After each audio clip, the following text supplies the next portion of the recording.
What is up, y'all? Welcome back to my grandpa's podcast. Yeah, we're here today. We're proud you're with us. We have made it through yet another day. Yeah, it's a beautiful day out there in Georgia. It is. It is. I'm ready for it to get hot again. I'm tired of all this cold weather. We got a while to go, buddy. I know. Well, we got a pretty crazy topic today. We're going to talk about the CIA trying to take care of Fidel Castro.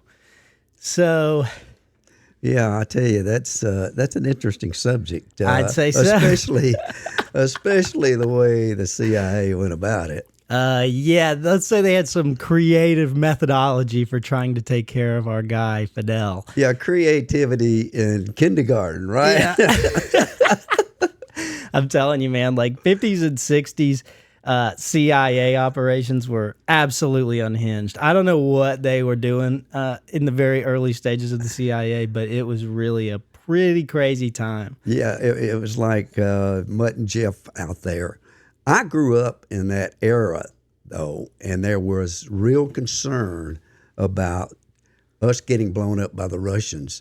And they were talking about all these missiles down in Cuba. Were the missiles there? I never saw them.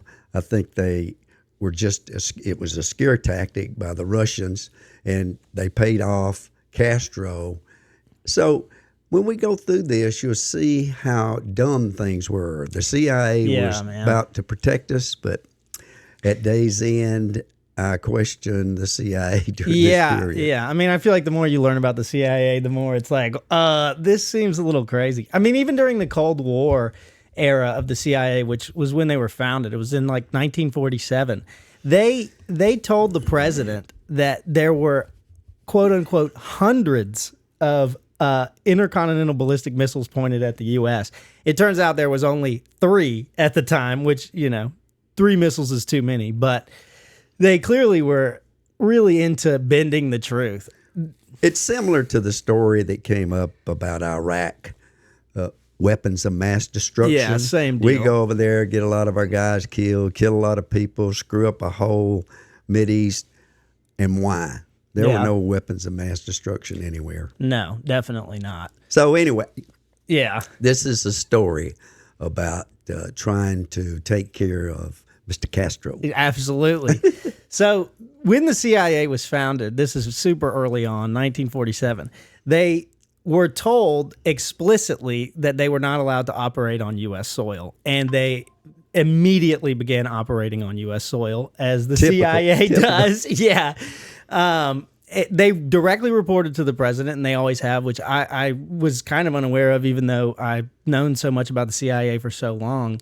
But they did have an oversight committee, so a congressional oversight committee, which openly admitted to doing no overseeing. Right.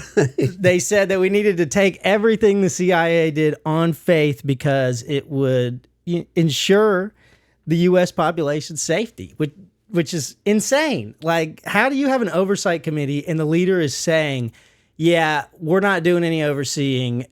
You don't need to worry about it. We don't need to worry about it. Let them operate in perpetuity, doing whatever they're doing, Right. And when you look at Cuba, how did Castro get started? He defeated Batista troops on the 31st of December, 1958.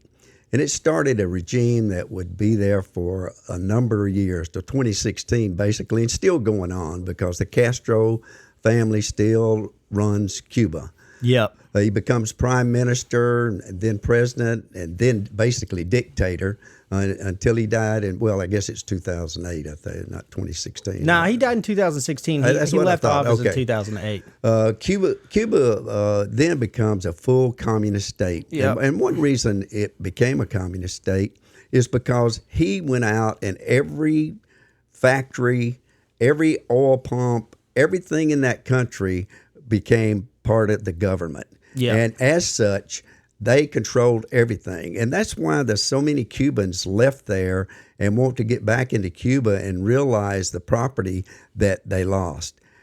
As a result of all of this, there's still today, there's huge animosity between the ruling party in Cuba and the people that left, and vice versa. Absolutely. It's one of those things, when you look at it, it's going to go on forever until something happens in Cuba.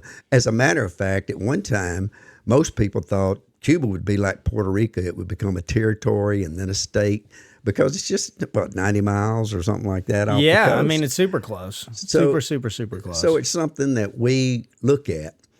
But at any rate, the CIA says we can't have a communist state in this area. At the time, they went through all of this stuff, dwelling out communist people in the country, actors and things like that. Yeah. So they had to do something. And also they wanted to show the American people that they're on top of things and they're going to take care of us. Yep, that's exactly what they wanted to do. And so they ended up conducting an operation which turned out to be the Bay of Pigs, which was them overthrowing the Cuban government or trying to overthrow the Cuban government, which turned out to be a complete failure and embarrassment to the CIA, the American people, everyone involved. And Castro, being Castro, which you'll learn later in the story, was aware that they were plotting to do this since as early as 1960. He knew that there was guerrilla training camps in Guatemala as early as 1960. So they were aware what the CIA was planning long before they ever did anything or fired a single shot. And the group that went into the Bay of Pigs were basically people that had left and lost their businesses, and they put a group together. That were Cuban exiles. Absolutely. And so you send in basically civilians in there to fight a war, and then, it was advertised worldwide, the U.S. lost the Bay of Pigs. Yeah. Oh, it's terrible, yada, yada, yada. And as a result, that was a sting in our face, and it was sort of a reinforcement for Castro. Yeah. And it painted a real poor portrait of the CIA and their ability to get things done within the U.S. government. Oh, absolutely. I mean, it shows how inept the CIA was at that time. Yeah. And the next thing, Michael and both I talk about this, the mob links up with the CIA to aid in Castro's downfall. Now, what about that? Now, the mob. Now, why is the CIA getting involved in the mob? So Castro finds out about this. He goes down there. He wants to shut down the casino. So he releases a bunch of pigs in the mob's hotel and casino. They run through there. They poop all over the place. They pee. They get dirt all over the place. In these nice casinos, because these casinos that were built, they had a lot of U.S. money because that was going to be the thing. We're going to go. The new place. Go to Cuba, a beautiful island. And there we'll be, making all this money. Yeah. Yeah. And so, I mean, basically, Fidel toppled the friendly government that was working with these mobsters to build this oasis of gambling and debauchery that they had going on. And so when the CIA decided, okay, we're going to eliminate this guy, they were looking for allies within Cuba to help them get rid of him. And luckily, they had some people that were pretty good at bumping people off, the mob. Right. And so the mafia was very, very willing to cooperate. They did not know that they were cooperating with the CIA. Two of the people, the mobsters that were cooperating, were actually on the FBI's top 10 most wanted list. And the CIA used a guy named Robert Mayhew as a go-between to contact the mob and say, hey, I represent this group of industrialists from Cuba that are heads of industry that want to bump this dude off, and we're willing to pay you guys $150,000 if you can get it done. And I mean, it turns out Robert Mayhew ended up being a CIA plant. What's unbelievable is that you got two guys that's on the most wanted list. Yeah. And you hiring them, the CIA is to go out there and do some subversive things in another country, basically. It's just things that you never thought would ever happen in this country, much less United States with another country. Yeah. But There's a lot of attempts on Castro's life. Oh yeah, they did all kinds of crazy stuff trying to get him, and that's the bulk of this. It's so funny, man. Yeah, it is, and it's crazy how they went about it. It's the dumb things they did. If you've ever seen Willie Coyote out there, Yeah, with Looney Tunes. I mean, can you believe that? This is what it sounds like. It sounds like they got a lot of their ideas from that cartoon. Yeah, I think that the LSD they were giving everyone else there at the CIA, they were maybe taking a little bit of it themselves at this point in time, because some of the ideas that they had were just so outlandish and ridiculous. It defies logic. You've got to wonder, what were they thinking? Yeah, take this for instance. They said, well, we're going to kill the guy with an explosive cigar. Yeah. So they got to switch a cigar with explosive ones during a meeting. So At the UN. And blow the guy up. Yep. Which never happened. I guess they got the they cigars. backed out of it at the last moment. Right.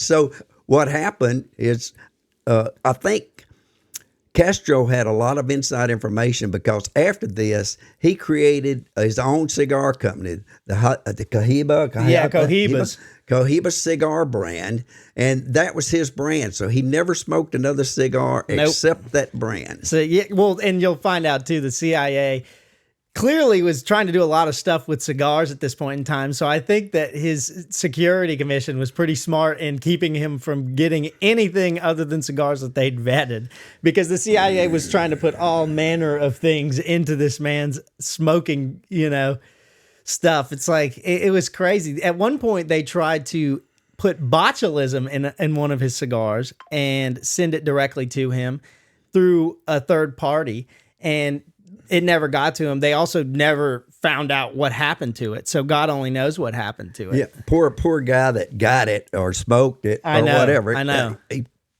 lights out. Yeah, they do things like they ran across this guy they thought could take him out. Gave him 10 grand. Guess what? He just takes off with the 10 grand. Yeah, the dude just laughed. He ran away. Yeah. They never heard from him again, which is absolutely hilarious. Yeah, one of the other things, tell him about the diving suit. That was absolutely, I could not believe that. That was so hilarious. So Castro was an avid diver, and they thought of and workshopped several plans around his diving. One of which was them trying to give him a diving suit that was laced with tuberculosis. The breathing apparatus of the diving suit had tuberculosis in it, and it never got to him. Again, as usual, Castro was one step ahead and knew about this entire operation, and so the suit never got to him. But I mean, they tried to give him a diving suit with tuberculosis in it. Like, what kind of insane idea is that? Yeah, he had a lot of counterintelligence people that were working with him, because there were things that didn't make a lot of sense. For instance, the mafia milkshake waiter hired to get Castro with poison, and he messed up the whole thing because he stored it in a refrigerator, and they went in there and checked it out and found the thing. And of course, who knows what happened to the people at the hotel there? Oh yeah, it was just incredible. Now, how did they know to go in there and check in this refrigerator's freezer and find that milkshake? Yeah. Was it inside information? Sure it was. And he had so much counterintelligence. Castro was good at that, and we weren't very good on the other end. We were hiring people that really just wanted to ingratiate themselves with money, and probably got the money, went to Castro's people and said, this is what's going to happen, because everything that they tried backfired. Yeah, and I mean, the CIA intelligence community was working with a lot of Cuban exiles, but there was plenty of people within the Cuban exile community who were still very much so working with Castro's regime, and they were double agents. They were feeding the CIA intel. They were taking the CIA's intel right back to Castro as well. And so he was almost always one step ahead. And as far as the milkshake thing too, the dude, when he had a pill actually, and when he stored it in this freezer, somehow the freezing cold temperatures is what ruined the pill. And after he never got to give it to him. He never got to put it in his milkshake.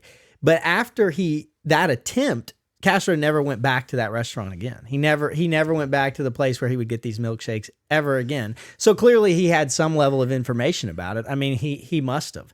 Like, absolutely. And Castro loved milkshakakes. Yeah, I mean, yeah. he Weird could drink fun fact 10 a about day, Castro. Milkshakes and cigars. Those were his two things. Yeah, he was a man of culture for sure. For sure. Another really crazy one is they found an old flame of his, and they contacted her and tried to get her to bump him off. They gave her poison as usual.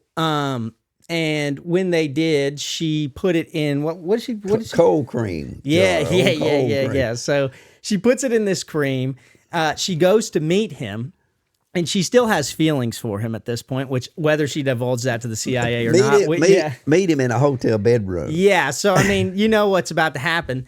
And so when she gets into the hotel bedroom, the pills have disintegrated in this cold cream. Yeah, this cold cream she's got. So she goes to flush them. And then when she comes out of the bathroom, Castro looks her in the eyes and is like, "Are you here to take me out?" And she admits to it. And he hands her a loaded gun and says, "Well, then do it. You know, if you're here to take me out, go ahead and do it," which she didn't. And she said, you know, "I just wanted him to love me. I wanted him to want to have me back." And she had all these thoughts after the fact that she divulged. But immediately after he gets the gun back from her, they fornicate, and then he leaves and never contacts her again. Right. That's like, I mean, you would think that with someone like that, as many people as they killed, that they would have taken her out, but there's no evidence that ever happened. No, which is insane. These ideas that the CIA came up with were just ridiculous. They had this idea to spray him with LSD. Yeah, surprise. Because he liked to get up and make speeches. And he had a radio station. Yeah, right. Yeah. And they used to make him, it was used to make him sound insane on his radio station, where people would say, "Hey, this is our leader, and he's a wacko." And this LSD is supposed to have promoted that, which it never, ever happened. The LSD never did get on the microphone or around him. So I think they were going to aerosolize it. That was their idea, which is so funny. Any CIA plot that you find, at some point, they're trying to use LSD for some purpose. I don't know what their fixation on constantly using LSD was, but they certainly were always using it. It's hilarious. It honestly is hilarious. They had another plan to dust his shoes with thallium salts that would cause his beard to fall out. So they were trying to de-beard Castro. And his hair, all his hairs fall to try out. to make him look weak in front of the Cuban people. Which what was that? It's just crazy. Yeah. What was that stuff they used? It was called thallium salts. Okay. So like I don't know exactly what it is, but whatever it is causes any and all hair to fall out. And what their plan is he was going to travel abroad, and they were waiting for him to leave his shoes outside of his hotel room to be shined. And they were going to shine them and then dust them with these thallium salts, which would get all over him or whatever, and his beard would fall out, which was supposed to make him look weak or bad in front of the Cuban people, which is just hilarious that someone at the CIA, spent the time and was paid with taxpayer dollars to invent a plan in which Castro's beard falls off of his face. Like that is a real piece of U.S. history. That is something that our tax dollars were spent on, which is absolutely absurd. Talking about absurdity, this next one ranks right at the top of absurdity. This is in the lab of the CIA. Yeah. They're sitting down and they get at this seashell idea. We're going to, because Castro was a diver. He loved diving, especially you can imagine down in the Caribbean how nice it is, warm water, a lot of different fish, different things to look at. And of course, there's a lot of places that's not deep that you can get to easily.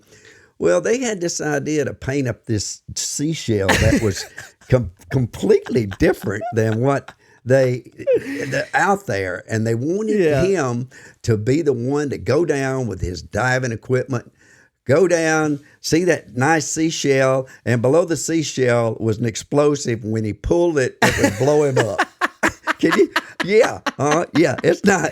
That is absolutely. And they researched this. Yes. Like they never went through with it. The shell never made it anywhere to where he was diving. But they actively took time, and again, taxpayer dollars, to research seashells and to try to create, a beautiful enough shell that Castro would grab it and blow himself up. If that is not the plot of a Looney Tunes episode, like, I don't know what is. Can you believe absurd, these man. guys in a lab for the CIA saying, "Oh, that one looks pretty. No, mine's prettier. I think you'll like this one." Yeah, I mean, it's what like, in the come world? on. What in the world? And they got this one guy initially to try to poison him. It was like one of their first attempts. And he got the poison, which was engineered by the CIA. They had like an R&D department. I can't remember what it was called. But they give him the poison and he gets second thoughts about it, which I think anybody would under Castro's regime. It's a pretty scary time. So they give him this poison and he ends up getting cold feet about it. But like the CIA's R&D department was doing some very serious work at this point in time. And that was facilitated through the mob as well. So the origin of all of these devices and substances all goes back to the CIA, and they were just handing it off. And it comes down to this too. They also created a poisoned pen for this guy. And it had a fine hypodermic needle on it. And what he was supposed to do is he was supposed to stab Castro with it. He was a senior Cuban official, and he had hit the CIA up before and was like, "Hey, I want, some guns so that we can take him out, high power rifles and all kinds of other stuff." And I think they gave it to him, but nothing ever happened. Right. And then the CIA was like, "Well, no, bro, we want you to do this absolutely ridiculous idea where we give you this pin that James over in R&D has created." And you're going to stab him with it. And there was two schools of thought as far as this goes. Is that one was that he thought the idea was stupid and it was kind of insulted that they wanted him to use this pin to take Castro out. I think he wanted to kind of go out with a bang. But there was another school of thought that said that he was too scared to handle the pin because he was afraid that he was going to stab himself with it. And so that is why he refused to do it, which is, again, absolutely hilarious. And one of the crazy things that the CIA came up with was getting, how about this, 90 kilograms of dynamite explosives while he was making a speech in Panama and blowing him up. And this was in 2000. Yeah. So this was fairly recently. Yeah. Can you believe that this guy at the CIA that made this decision was going to do that? Now, where did these explosives come from? Who put them there? They could trace that relatively easy. Oh, yeah. And who found it? Castro. Yeah, Castro's own security team found these explosives. He didn't make the speech there that day. But that goes to show that his intelligence was absolute. We could learn a lot from his intelligence. Yeah, clearly group. his intelligence was better than the CIA's at every single turn. I mean, at every single turn. They tried to kill him 634 times is what's on record. 634 times. And who knows if it probably wasn't all the CIA, but I mean, there was 634 attempts on this guy's life. And guess what? He passed away of natural causes in 2016. So all of these attempts, and these are a lot of the more silly attempts. 2016 at 90 years old. Yeah. He lived a ripe old age. Rocked it out, And the man. only thing that took him out was death. Yeah, not the CIA, no. not these people that left Cuba. The exiles, But death. Yeah, I mean, it's just absolutely insane. And the more you look into it and the more you look at how many times that they tried to take him out, the funnier that it gets. I mean, it's just so crazy because so many people, so many world players wanted him gone. And just like with any other country on the planet, the moment that you become a communist country, the CIA and the federal government is like, absolutely not. We cannot have any of that. And so they begin trying to stage a coup most of the time or doing stuff like this. I mean, that's what they always do. Well, and all of these things about Kennedy.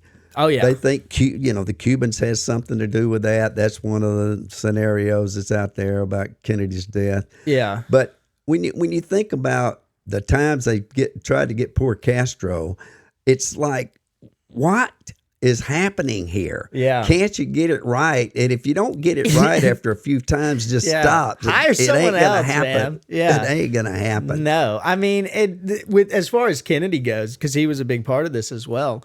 I mean, he made the CIA really mad because after the Bay of Pigs, he cut a lot of their funding and tried to bring them down a lot as far as the amount of power that they had. Oh, absolutely. And there's a huge conspiracy that the CIA director is who wanted him bumped off, Kennedy. And absolutely. Yeah, I mean, maybe in a future episode we'll go into all that, but yeah, I mean, there is a lot of evidence that Kennedy's treatment of the CIA post the Bay of Pigs in Cuba is the reason that he ended up going away. And the more you look into the CIA, the more that you realize, like, they as a government agency have such an insane amount of power in this country. Such a crazy amount of power in this country. I think, much more than the FBI, I would say. Because they can just operate completely covertly. And the government denies anything they ever do. They always do. Well, and also us in getting involved in foreign countries through the CIA and the ideas that they come up with. A lot of times these politicians let things go. Oh, yeah. Basically saying, you handle it. We got confidence in you.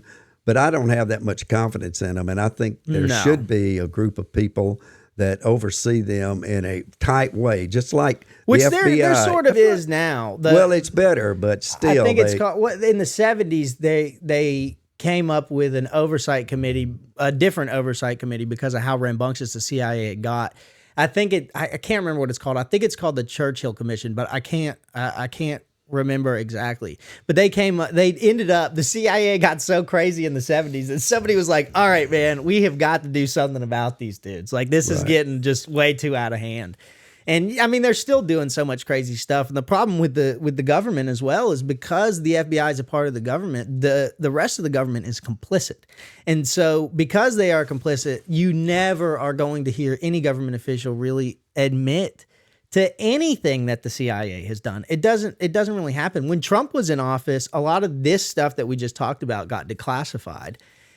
And I mean, he spoke about it and kind of said, like, this is not so good. And many people too, like Putin in Russia, came out and said, oh, look at the sweet, innocent American citizens and American government. Like, because it's so clear how crazy that our government has become and how crazy they've kind of always been. But we as American citizens didn't have too much of an idea of how crazy it really got until fairly recently because of the internet and access to information. Well, the internet, and they released information to the U.S. citizens so that they could review it.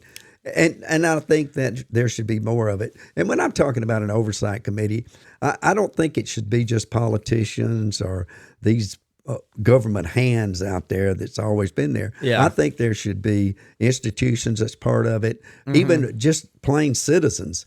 Just kind of give a gravity check on if this makes sense or not, because a lot of things they do and have done is crazy. It's absolutely insane. And if information were to come out on what's happening today, and it will in the future, but basically there will be things similar to this, like maybe not quite as stupid, but I'm sure it's probably just as stupid knowing the CIA, man.